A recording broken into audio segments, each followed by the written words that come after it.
Hi guys, welcome to the live stream. Today I'm going to show you how to assemble the head. So let's start it, and you have to bring some needles to assemble this. And I insert this and I'm going to join the head part with the body part. So every time you have to work in the last part of the head and the last part of the body part, okay? We have to join this together step by step. So here you can see the process. We need to join one by one. Don't join two times in the same stitches, okay? You have to join in every stitches one by one.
This is how we have to join the head part with the body part.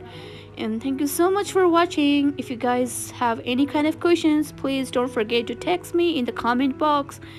And everyone share, subscribe and like. Okay, happy crocheting. Bye bye. See you in the next video.